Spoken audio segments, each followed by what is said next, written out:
Bom dia a todos! Bom dia, bem-vindo ao quarto dia do Entre Trilhas. Tá sendo um prazer participar desse... eu vou escrever, vou tentar fixar aqui o...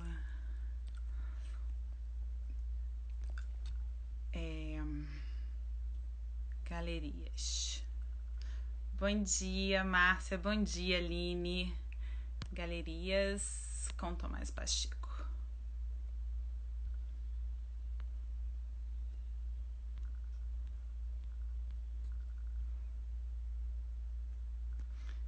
Não foi muito isso que eu... Bom dia, Lauro. Não foi muito isso que eu tinha... que eu tinha falado no... Gente, eu gosto que vocês chegam de manhã cedo, né? Nem é tão cedo assim, né? Mas pra gente é...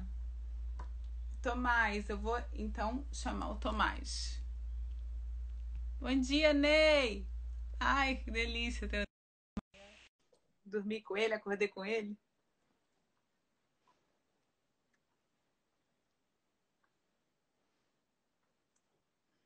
Vamos ver se o Tomás entra. Gente, para quem está entrando e ainda não... então eu vou pela OMA, né? Eu vou pela OMA, sai pelo Tomás, vou pela OMA, tá bom.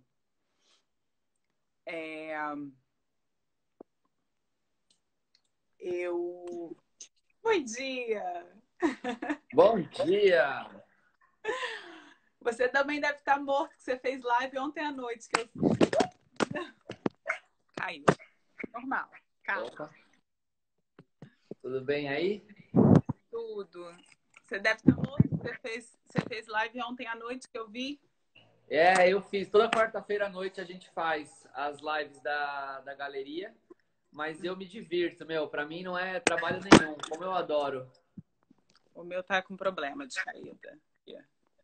Hoje. Não tem problema que a gente... Pois é, essa coisa virtual deixou a gente mais próximo às vezes, né? Dos clientes, dos artistas. Sem dúvida. Sem dúvida. Eu adoro. Eu me divirto nas lives. Acabou virando um programa aí. Nossa, como eu dou risada no meio com todo mundo, interagindo. Puta, é muito divertido. E tem muita interação, né? Eu vejo, você coloca já um tema, o povo já tem enquete. É engraçado, é um jeito que eu encontrei de fazer isso, assim, super natural, de bater papo com as pessoas e provocando eles a reagirem com, enfim, dando opinião, coisa do tipo. E, de fato, todo mundo vai interagindo, é uma doideira. Às vezes eu não consigo acompanhar os comentários e tudo, mas eu tenho me divertido muito nessas lives, tem funcionado. Que bom. Eu acho que já está todo mundo aí, né? Vamos então começar. Vamos começar por você se apresentando? Bora lá. Bom, primeiro, obrigado pelo convite, uma honra participar aqui. Eu sou o Tomás Pacheco, eu sou proprietário da Oma Galeria. Enfim, tenho 35 anos, moro aqui em São Bernardo, no ABC Paulista, e a galeria também fica aqui no ABC. Então fica, para quem conhece um pouco de São Paulo, né, ou talvez não conheça nada, ela está distante aí uns 40, 50 minutos da Avenida Paulista. Então, se tomar a Paulista como um centro, a gente está deslocado um pouquinho desse eixo principal. E a galeria tem 7 anos já.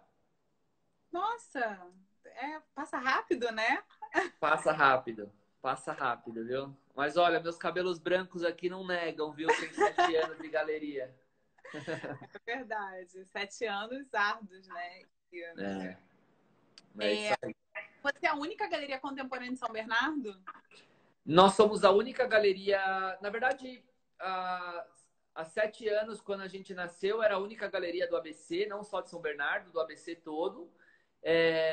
E aí, depois que nós nascemos, algumas outras iniciativas um pouco diferentes apareceram. Por exemplo, O Luiz Prieto, que é um artista, dentro do ateliê dele, ele abriu um espaço expositivo, mas, né, é um ateliê, não é exatamente essa função de galeria, representar artistas e tal. A mesma coisa o Beto Damasceno, que é um outro artista também, que abriu um espaço expositivo dentro da galeria dele, mas desse modelo mais tradicional, que representa artistas, que participa das feiras, etc, etc, nós somos os únicos aqui. Tá, eu quero muito que você fale da OMA, mas a gente vai começar com você e aí Vamos depois a lá, gente vai para os projetos. vamos lá. Então, como você começou? Qual é a sua formação? Eu sou engenheiro, eu sou administrador e engenheiro de formação. Eu fiz engenharia automobilística quando eu trabalhava na Volkswagen. Eu trabalhei 11 anos na Volkswagen, né? Para quem mora no ABC, sabe que a indústria aqui é super forte. E aí, na hora de eu me formar, né, de escolher uma profissão, eu fui fazer um técnico em logística, aí depois fui fazer administração, depois fui fazer engenharia quando eu já estava dentro da fábrica e trabalhei por 11 anos na indústria. Mas isso tem um peso muito forte ao lado do meu pai, né? Meu pai é formado, aposentado pela Volkswagen. E a minha mãe, ela é arquiteta, e minha mãe, ela sempre estimulou a gente, nós somos em 3 filhos, né? Eu sou o mais novo dos 3, ela sempre estimulou a gente com a parte criativa. Então eu lembro de pequeno, eu em casa, literalmente pintando e bordando, né? Brincando lá de aquarela, desenho, enfim, bordando arraiolo, ponto cruz, coisas que a minha mãe fazia e a gente cresceu imbuído nessa dinâmica aí. E aí acho que isso me deu o interesse pelo lado artístico. E aí enfim, vários amigos na minha adolescência, vários amigos são artistas e eu também tive o hábito de pintar e tal. Mas aí na hora de escolher uma profissão eu fui para outro lado e eles foram para o lado artístico, né? Aí ficava um olhando a grama do vizinho, né? Eu olhando lá, nossa, como eles são felizes, tal, artista.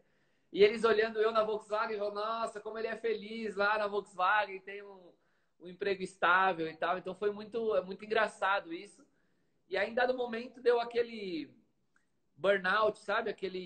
Uhum. Saltou a tampa da cabeça. Eu falei, meu, o que eu tô fazendo aqui? Isso aqui não tem propósito, não é isso que eu quero. Puta, não é por aí.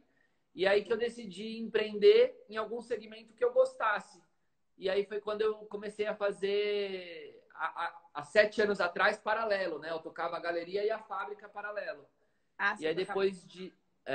depois de 2 anos e meio que eu saí da fábrica e aí fiquei só com a galeria. E aí já são Ai, 5 anos assim. pois é, né? E a galeria, ela sempre se propôs a não só comercializar artista, mas assim, teve sempre o braço educacional e cultural muito forte, né? Por Exato. que, por que que você... E aí é muito legal também, assim, essas galerias novas, não, mas você com essa bagagem toda administrativa, você usa muito da galeria assim como um negócio, com CRM, com cuidado com clientes, com os artistas como parceiros. É muito legal ver essa estrutura. Ela já nasce no digital, então a galeria ela já tem um site lindo, já está toda, né, prontinha. E fala um pouquinho do braço educacional e cultural, por que que você decidiu que isso é uma luta realmente e é mais difícil às vezes do que representar e comercializar obras.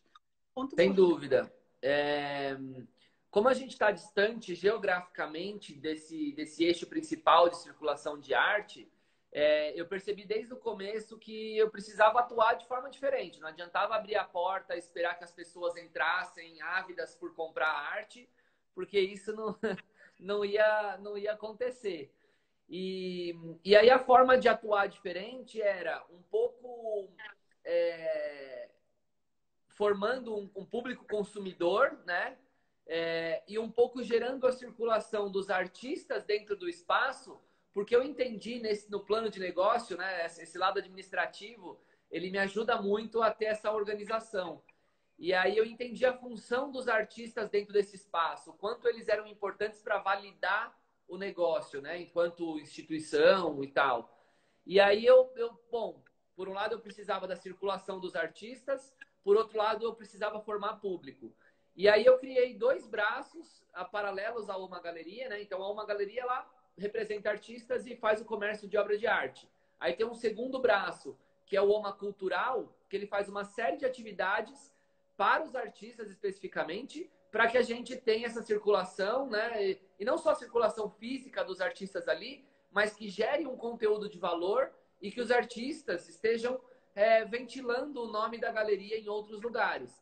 Então, por exemplo, a gente fez o Laboratório de Artes Visuais, que é um acompanhamento de artista anual, né? De 15 em 15 dias eles estão lá enfim, levar o portfólio deles. Aí a galeria contrata 2 pessoas para fazer essa mediação e de 15 em 15 dias. E aí eles vão, levam a gente, mas por que isso? Por que grande? Por que pequeno? Por que azul? Por que vermelho? E a pessoa, tá, volta, processa isso, vem de novo. Olha, baseado no que a gente conversou, agora meu trabalho tá assim, tá assado. Isso durante o ano todo. Então tem o laboratório, todo último sábado do mês tem os diálogos sobre arte contemporânea, que eu convido um especialista de algum tema, seja um curador, um crítico, um colecionador, um outro galerista, um artista, enfim, para dividir o que ele domina ali, né? Um tema que ele se debruce com os demais. Enfim, cursos, palestras, workshops, enfim, tudo muito orientado a artistas, né? Então, uma galeria, uma cultural e o terceiro braço, bom, você deve saber muito disso, a gente, se não tiver paixão, a gente não trabalha nesse meio, né? Então tem um pouco de, como é que fala? Tem um pouco de, não sei, tem muita paixão envolvida e eu acredito muito na arte como transformação, né? Na cultura como um elemento de transformação social, de emancipação das pessoas e tal. Então, todo o conteúdo que a gente gera, principalmente nas exposições, a gente vê como traduzir ele para o educativo. E aí a gente cria, tem o Oma Educação, né? Oma Galeria, Oma Cultural, Oma Educação, que como o próprio nome sugere, a gente se relaciona com instituições de ensino das mais variadas, desde o pós-graduado até o pré-alfabetizado. E a gente traduz esse conteúdo para trabalhar no educativo. E é muito legal isso, porque normalmente isso é um papel de museu, né? As galerias não têm um papel de educativo, formação de artistas e tal, mas isso acabou se tornando uma identidade da OMA. Então, hoje, quando eu vou para algum lugar, às vezes as pessoas não sabem o nome da galeria ou não sabem a cidade, mas eles ficam, você é aquela galeria que tem educativo, né? Tipo, com estranhamento. E a gente fala, com o maior orgulho, tipo, super legal. Então, enfim, é assim que a gente se organiza nesses três braços. Mas eles nasceram, além de uma vontade, de fato, genuína de contribuir, sabe? Deixar algum legado, eles nasceram também como uma necessidade de formar o público aqui da região. Então, é assim que a gente se organiza por aqui. Então, vamos lá, o Oma Cultural é praticamente uma incubadora de artistas, né? Pode ser, pode ser. E quantos artistas você trabalha? Representados, hoje são 8 artistas, já passaram vários artistas por aqui, né? Talvez, acho que nós já tivemos uns, sei lá, vou chutar, hein? Uns 15 ou 20 artistas representados, mas que não simultaneamente. Eu trabalho no máximo com 9, 10 artistas. Acho que eu nunca fiz artistas, porque, enfim, é também uma política nossa de trabalhar muito bem eles. Mas dentro do laboratório a gente forma, entre aspas, né? Não é uma formação formal. A gente trabalha com 25 artistas por ano, em média. Então, já passou uma galera pelo laboratório aqui. Né? Que bom. É bom isso, né? E você saber que você tem essa... Beleza. Você tinha me perguntado sobre a partilha. E a partilha é um projeto que nasceu durante esse período bastante sensível de pandemia, porque a gente imaginava logo que ia ser difícil você circular obras, você, enfim, circular o dinheiro dentro desse nosso circuito e tal. E aí eu fiz uma proposta para os artistas em que a gente, isso no mês de abril ainda, em que a gente diminuísse um pouco, né, o rendimento de todo mundo e que a gente conseguisse distribuir esse rendimento que entrasse entre vários artistas, né? Entre vários entes do nosso circuito aí. E mais que isso, que com a parcela que coubesse a galeria, já que a galeria sempre ganha de todos os artistas que ela vende, que a gente pudesse fazer também alguma contribuição social. E isso tocou muito os colecionadores, né, da OMA durante o mês de abril. Então, quando a gente divulgou, o projeto ainda não tinha o nome de partilha, deu super certo e, enfim, a gente conseguiu, graças aos deuses e deusas aí, circular bastante trabalho e, enfim, e manter todo mundo em casa, seguro, trabalhando, manter os projetos, né? E aí as galerias se uniram surgiu um grupo de galeristas do Brasil todo. Tem galerias aí do Rio também, a C, por exemplo, que está participando, da Camila, querida. E eles se uniram para tentar encontrar alternativas para, de fato, continuar circulando, né, girando o mercado. E aí eu contei para eles, falei, olha, a gente está fazendo um projeto assim, assim, assim na galeria. E aí todo mundo, alguns com algumas ressalvas e tal, falou, olha, acho que podemos tentar. Aí demos um nome, né? Eu não lembro quem sugeriu o nome. Alguém sugeriu o nome de partilha. Eu falei, putz, o nome é muito legal, né? Todo mundo gostou. Aí reorganizamos um pouco o formato e aí lançamos o partilha. Então são quase 20 galerias, se não me engano. Agora eu não sei o número exato. Mas a regra qual que é? O colecionador que compra uma obra dentro de uma galeria, vamos supor que ele gastou 10 mil reais. Ele ganha o mesmo valor em crédito, desculpa, o mesmo valor em crédito para adquirir uma segunda obra de um outro artista dessa mesma galeria. E aí ele escolhe qualquer outra segunda obra dentro desse mesmo valor, e ele tem os dois trabalhos. Esse valor que entra, ele vai servir para remunerar um artista, o segundo artista, e parte desse valor vai servir para a gente também fazer um trabalho social em algumas, se não me engano, são 7 entidades que são mantidas por artistas, né? Ou que são promovidas por artistas, ou que trabalhem com artistas, mas são entidades do Brasil todo também, tem do Sul, tem de São Paulo, do Rio, tem de BH, entidades que têm essa relação com o nosso circuito também. Então é um projeto social aí, tem um viés social, e também um viés de estimular, né, de fomentar o nosso circuito como um todo. É muito legal, partilha. E realmente está valendo muito a pena. Não comprou, vai lá comprar agora. Eu vi que vocês movimentaram muita gente, né? Conseguiram doar para essas entidades. É muito. Deve ter sido muito difícil e eu acho que o projeto está sendo um sucesso, né? Eu tô Tá achando. sendo super. Tá sendo super. Dentro da galeria, dentro da OMA, eu posso falar, a gente comercializou mais de 30 obras em abril. E já começamos o mês de maio também trabalhando algumas coisas. Nós estamos ainda no dia 4, né? 4 ou 5. E as coisas estão acontecendo, as negociações e tal. Então tá todo mundo satisfeito, assim, porque é uma forma de contribuição, né? Isso que parece um desconto, de certa forma, também é uma forma de doação do próprio artista, é uma forma de doação da própria galeria, porque a gente podia pegar esse valor cheio e fazer uma contribuição, mas não, a gente reverte isso como um estímulo para que o colecionador participe e o dinheiro desse colecionador, dessa pessoa que adquiriu, ele também vai continuar ajudando o circuito. Então tá funcionando. Tá super funcionando, tá ótimo. E a Alma Cultural e a Alma Educacional pararam durante a quarentena? Pararam porque elas dependem dessa visitação física, né? Então, nosso laboratório, por exemplo, a gente suspendeu ele durante o mês de abril e maio já, e a gente vai suspendendo cada mês, né? Começa o mês ou tá no meio do mês, a gente vai, olha, então postergou a decisão de quarentena, né? Enfim, aí a gente também posterga. As visitas também, a galeria está fechada, né? Então não consigo receber as visitas do Home Educação ou mesmo ir nas escolas quando a gente vai dentro das escolas.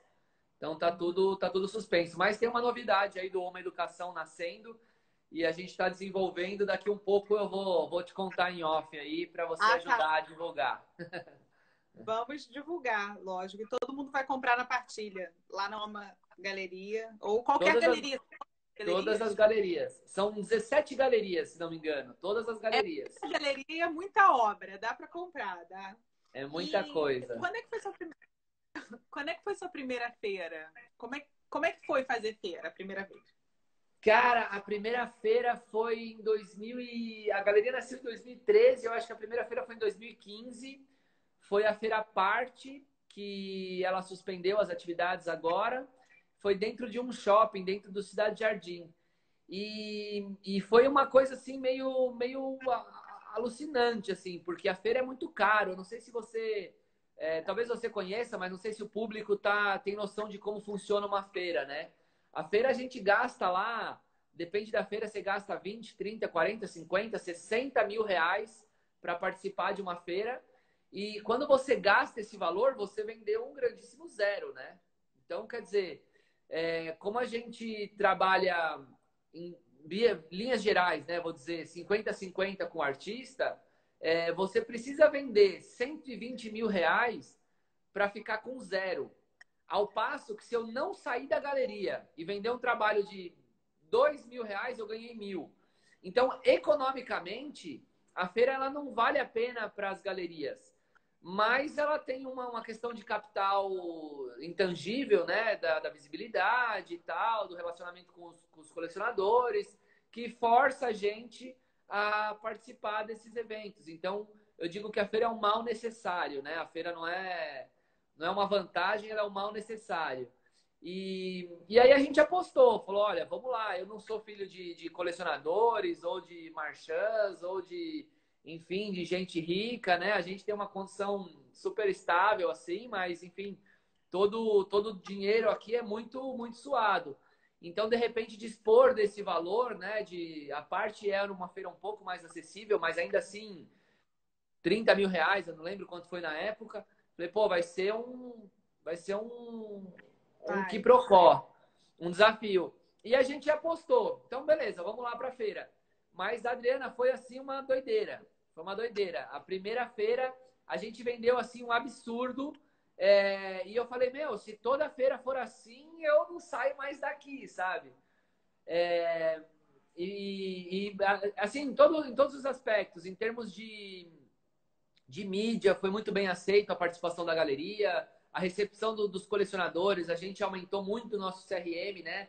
Contatos que a gente desenvolveu na feira para trabalhar, mesmo as vendas.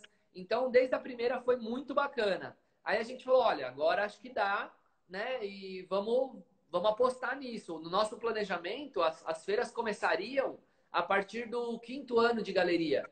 E a gente antecipou isso para o 2º ano de galeria. Claro. Então, aí a gente ainda assim, né, muito cauteloso, falou, ó, vamos fazer as feiras secundárias, né, que seria a parte, na época só tinha a parte, vamos fazer lá 1 ano, 2 anos, 3 anos, aí depois a gente deu um passo maior, a gente foi para a Arte Rio, nós participamos da Arte Rio quando ela ainda era lá no Pier Mauá, é, e aí aplicamos para a SP Art e há 2 ou 3 anos a gente entrou na SP Art e passamos a fazer a SP Art e a SP Foto, mas por uma questão também comercial, porque mesmo na experiência, por exemplo, que a gente teve na Art Rio, que é uma feira que eu adoro, a feira é linda, a feira é linda. Quando era no Pier Mauá, dava vontade de abandonar o stand para ficar vendo o pôr do sol ali no... Cara, é muito louco. Mas a gente percebeu que muitas das vendas que a gente fez na Arte Rio eram para colecionadores de São Paulo. Então eu brincava que eu levava os trabalhos para passear. E aí eu falei, bom, vamos então estrategicamente nos concentrar na SP Art para desenvolver mais essa cartela de clientes. E aí, quando a gente tiver mais abrangência enquanto galeria, a gente volta para o Rio com os colecionadores do Rio. Então a gente se aplicou agora para a Arte Rio desse ano e fomos selecionados, mas aí vem tudo isso, né? E agora a gente não sabe nem se vai ter a possibilidade de ter a feira, enfim. Mas estamos ansiosos para ver. Mas foi assim a nossa história com as feiras. eu ia falar isso assim, a SP também é muito bonita dentro do Ibirapuera, mas a Arte Rio, ela tem, e hoje em dia na Marina da Glória, que você vê o Cristo, gente, a Arte Rio, ela é É, lindo, né? Todos é, os galeristas paulistas é muito engraçado, porque assim, enfim, a gente chega no Rio, você fala assim, gente, é o Rio de Janeiro. E a feira, ela traz isso. É uma feira muito carioca. É uma feira, assim, de muita... Do jeito carioca, das relações cariocas. Ela é uma feira carioca. Mas, é. tirando também, eu só queria falar para o pessoal que chegou. CRM é relação com o cliente, tá, gente? Ele falou de Isso. CRM, relação com o cliente. É. Você sabe que aqui a gente adaptou o nome, CRM é Oi, oi. Entrou Oi, uma oi. ligação aqui, entrou uma ligação aqui, bloqueou a live. Mas o CRM ele é o Customer Relationship Management, né? A gestão de relacionamento com o cliente. Aqui a gente chama de Collectors Relationship Management, que é o relacionamento com o colecionador. Muito bom. É E isso você aí. também incentiva o colecionismo, né? Você fez um clube de colecionador ou não? Você só incentiva? Eu tenho, na OMA a gente tem um clube de colecionadores há 7 anos já. Essa em 2020 seria a 7ª edição do clube, onde a gente seleciona, combina, né, artistas jovens, bem jovens, e artistas que estão numa fase intermediária aí de carreira. Seleciona 5 artistas e cada colecionador que entra no clube, ele recebe uma obra de cada um desses artistas ao longo do ano. E aí, para receber essas 5 obras, o colecionador paga R$ 200 por mês. Então, é R$ 2.400 ao longo do ano por 5 trabalhos. E Nossa, então é um valor super assim acessível. E a ideia é que, ao invés da gente entregar esse trabalho na casa do colecionador, né, como são geralmente esses clubes, né, Clube do Vinho, Clube do Whisky, Clube do aham, Livro e tal, a gente convida o colecionador para vir até a galeria para escolher o trabalho que ele quer, né? Então, nessa oportunidade dele escolher o trabalho, tá lá o artista para falar sobre. A gente tem uma noite que é muito gostosa, porque é uma noite super intimista. E uhum. então essa troca com ele desperta essa vontade do colecionador falar, pô, isso é legal, legal viver isso, legal vir escolher um trabalho, legal conhecer uma coisa nova, né? É.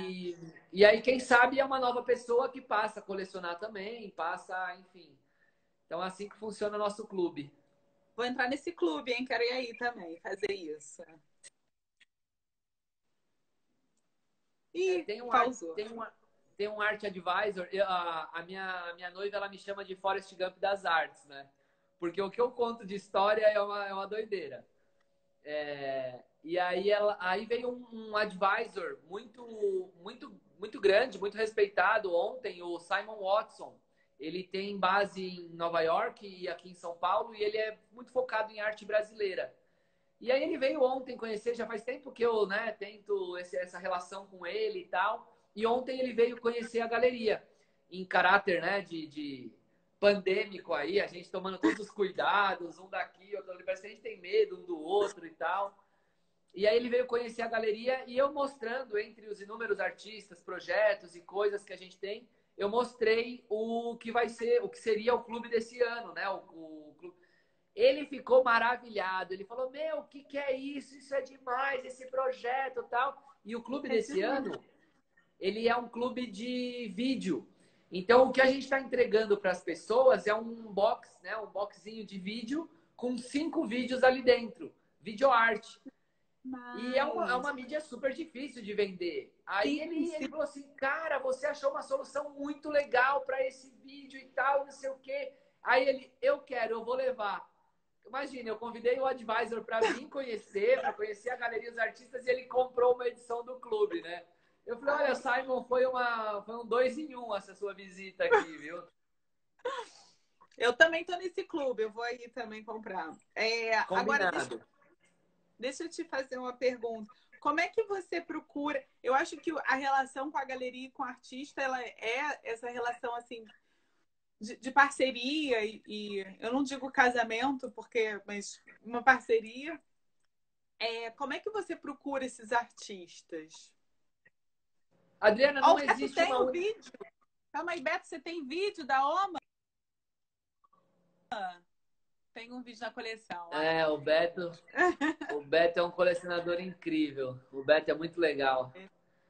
E ele é muito gentil com a gente, muito, muito legal. Bom, a sua pergunta sobre como a gente descobre, né, como a gente se relaciona com os artistas, não tem uma forma só. Então, por exemplo, normalmente é uma apresentação que acontece, né? Então, já teve artistas que nem o Giovanni Caramelo, por exemplo, foi um dos artistas da galeria que me apresentou. Ele falou: Tô, eu conheci esse rapaz aqui e tal. O que você acha? E aí eu fui atrás dele, enfim, e deu certo essa parceria. Outros artistas que nem o Bruno. O Bruno me mandou um portfólio e pediu para vir até a galeria para apresentar o trabalho dele e tal. E depois de alguns anos deu certo também a parceria. Outros artistas eu conhecia e eu fui atrás dele, como é o caso do Laerte, como é o caso do Melim, por exemplo. Você Enfim, trabalha com então arte? trabalho com o Laerte Ramos, trabalho com, enfim, com o Melim. Agora a gente começou a trabalhar com o Paulo Nenflídio. Então, são vários caminhos que levam o artista até a galeria. Mas eu acho que o mais importante, além do caminho, né, é a construção de um relacionamento. O artista, ele seria muita pretensão ele chegar na galeria assim, ó, tipo, olha, eu estou aqui para procurar uma representação. Você quer ou não quer? Não é assim, né? Pelo menos eu não encaro assim. Eu acho que o artista tem que vir com o trabalho e falar assim: olha, eu posso apresentar o meu trabalho para você conhecer? E aí, se você percebe que o galerista demonstrou interesse, que teve um fit ali da linguagem do artista com a linguagem da galeria, você pede a licença, né? Ou você obtém essa licença, não formal, né? Não, ó, você tem licença de me mandar, mas de você abastecer sempre o galerista com aquilo que você está fazendo. E aí, porque, pelo menos para mim, é muito importante medir o quanto aquilo é verdadeiro para o artista. Né? Então você vai medindo. Será que esse cara é de verdade ou ele está só brincando de ser artista? Né? Uhum. E aí você mede ele um tempo, 1 ano, 2 anos, e aí você vai vendo que a pessoa está se desenvolvendo sozinha ali e tal, porque sozinho é muito mais difícil, né? Então, você vai vendo que ele está se movendo ali, aí você fala, olha, né, em algum momento dá esse estalo, você fala, olha, fulano está indo super bem e vou fazer um convite aqui para a gente tentar enfim, pontualmente uma parceria. Então, muitas vezes eu convido o artista para estar num clube de colecionadores, né, participar Legal. do clube para ver como ele se comporta, como ele se comporta com os colecionadores, né, nessa entrega, nessa relação. Ou eu convido ele para uma exposição, enfim, eu convido ele para alguma coisa pontual que eu começo a sentir essa verdade dentro da pessoa e aí, enfim, ele algumas vezes desemboca nessa relação mais estável que é né, a representação. Porque precisa de muito mais do que só um bom trabalho, né? Precisa de hoje o artista tem que ter muitos outros atributos, né? Desse relacionamento com o colecionador, dessa gestão das mídias. Você tá aí trabalhando com alguns, sabe bem o que eles precisam ter, né? Exatamente, é porque a gente, como a gente não aprofundou esse lado business, né, na nossa história latino-americana, né, do artista, e a formação e a academia, ela não dá isso, ela não dá essa leitura formal do artista como entidade, como empreendedor, como dono do seu próprio negócio também, que o trabalho dele é um negócio também, a gente geralmente não tem essas relações bem definidas, mas de posicionamento de imagem, eu vou falar branding, de CRM, de todas Tudo. essas outras questões que ajuda muito a relação com a galeria. E realmente, só o talento, eu já vi muitos artistas talentosos, não chega hoje em dia no mercado como ele está estruturado. Né? Ainda chega um pouco, Sim, mas a longo prazo eu acho que não. sem dúvida. E eu não sei se a OMA já participou de feiras internacionais.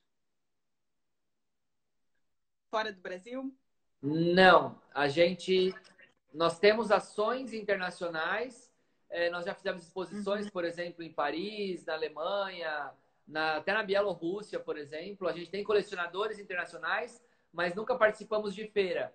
E é uma coisa que está no nosso foco, né, para o planejamento de 10 anos de galeria, a gente começar essa inserção internacional. Talvez ele seja antecipado um pouco, começaram algumas oportunidades a pipocar, mas no nosso planejamento ele está para os 10 anos de galeria.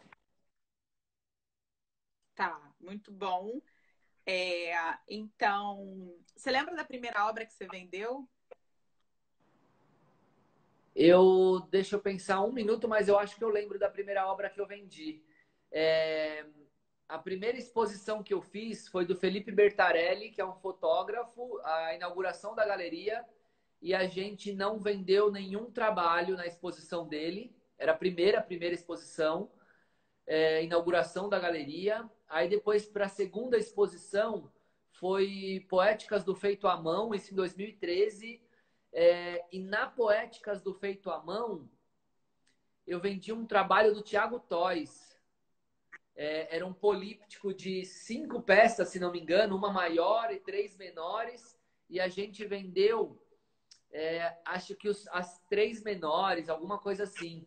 Ou então, se eu tenho certeza que foi do Tiago, eu só não tenho certeza se foram esses 3 desenhos ou se foi uma peça que esses 3 desenhos está com a Lígia Zampa, tenho muito carinho por ela, ou se foi um outro trabalho também do Tiago, que era uma pintura azul que está com o Fernando Marques, também muito querido, um super amigo. Então eu tenho certeza de quem foi o artista, eu não tenho certeza de qual foi o trabalho. É bom Muito nessa maluco. relação da venda que você sabe exatamente quem comprou, por que comprou, quando comprou. É muito bom. Adriana, isso é maluco. Às vezes, se não tá na ponta da língua, tá aqui atrás da cabeça. E não demora muito para chegar na língua, sabe? É só você puxar um pouquinho que vem. Eu também lembro todas as obras, e cada uma num contexto muito diferente, né? Todas as obras que eu vendi. E qual é o futuro? O que vocês estão planejando aí para o futuro? Gente, a OMA, eu sempre gostei muito de todas as iniciativas da OMA e do Tomás. Assim, eu acho que Legal. realmente você dá você coloca a linha um pouquinho à frente para a gente ir, né, e correndo atrás e disponibilizando de uma forma muito generosa esse contato com o educativo, com o público, com a incubadora de artistas e com o colecionismo, que eu acho que é uma coisa importante que você faz, esse colecionismo acessível e que é para todo mundo colecionar mesmo. Mas qual o futuro? O que vocês estão pretendendo aí? Como é que vai reabrir tudo da galeria? Parece meio clichê, né? O que eu vou falar aqui, mas com certeza o futuro está muito relacionado a essa experiência virtual, né? Então, absolutamente ela não vai substituir a função da galeria, mas eu acho que ele vai ressignificar a função do espaço da galeria. Então, por exemplo, hoje a gente, infelizmente, tem a preocupação, aqui na OMA não mais, mas muitas galerias, e eu vou te explicar o porquê que eu estou dizendo isso, a gente tem a preocupação do que a gente vai vender na hora de montar uma exposição. Então, isso, em algumas galerias, eu percebo que castra um pouco a liberdade artística, porque tem que ter um objeto ali na parede para o colecionador chegar e poder comprar. Por que aqui na OMA eu digo que não mais? Porque a gente não tem essa visitação espontânea tão ávida, tão grande. Então eu não tenho venda de porta, vamos chamar assim, né? Eu não tenho venda das pessoas que chegam aqui e saem comprando, comprando. Então eu não me preocupo, por exemplo, com o que vai estar na parede, porque eu sei que eu não vou vender por esse meio. Eu vou vender muito mais pelo relacionamento que eu tenho com os colecionadores, quando eu mandar um catálogo, quando eu fizer um convite para uma visita muito pontual. Então eu posso ousar muito mais na exposição que eu faço, né? Mas o que eu estou dizendo para o futuro? Que conforme a gente tiver uma inserção muito mais profissional, muito mais bem feita, multiplataforma, não é só pôr no Instagram, não é só fazer a live no Instagram, mas é fazer a live no Instagram, é estar no Twitter, é estar no LinkedIn, é estar no Facebook, é estar no YouTube, é estar no podcast, é estar no TikTok, sabe? É você estar em todos os lugares e bem estado, não é só também distribuir porcaria por todo lado. Você vai facilitar muito a sua venda, muito acesso ao colecionador por meio dessas plataformas digitais. E aí você vai poder pôr dentro da galeria o que é absolutamente experimental. Você não tem preocupação, por exemplo, de vender o que está na galeria. E a galeria vai se tornar esse espaço de experiência. Então a pessoa vai chegar lá e vai fazer, meu, que animal quer fazer isso, assim, quer estar nesse lugar. E assim, ela não tem como levar isso aqui, ela não tem como levar isso para dentro da casa dela, não tem onde pendurar essa experiência. Então, o lugar de experiência, ele vai despertar esse desejo de compra e falar, cara, eu amei essa experiência, o que eu posso ter desse artista? E aí existe um catálogo virtual, existe alguma coisa que a pessoa pode receber esse trabalho, comprar esse trabalho e receber em casa. E aí, olha que interessante, eu não preciso transportar, eu não preciso pagar embalagem, seguro, transporte, handling, etc, etc, etc, de trazer o trabalho lá do artista, de sei lá da onde, até a galeria, fazer o que eu chamo de marketing de esperança, né? Você faz, gasta, nananana, e depois você espera que vende, porque você já gastou tudo, agora só resta esperar. E você deixa os trabalhos nos seus lugares seguros, e aí quando você tem a venda, aí que você dispara a movimentação, aí que você dispara esse investimento de tempo, trabalho e etc. Então, por exemplo, eu tenho uma artista que está baseada em Bruxelas. É difícil trazer os trabalhos dela para cá, né? Então você tem esse marketing de esperança aí, né? Gasta, transporte e tal, e às vezes não dá certo. Então eu acho que o digital ele vai permitir as galerias serem muito mais espaços culturais, né? De formação, o que amplia muito mais o nosso bolo, né? Eu sou muito cético com isso. Enquanto a gente ficar brigando pelo mesmo bolo de colecionadores, cada um vai ficar com uma fatia cada vez menor. Não dá, o bolo é muito pequeno. Então eu tô mirando outros bolos, né? Eu tô fazendo outros bolos. Porque brigar por esse bolo aqui eu vejo muito idiotice, assim, um pensamento muito pequeno.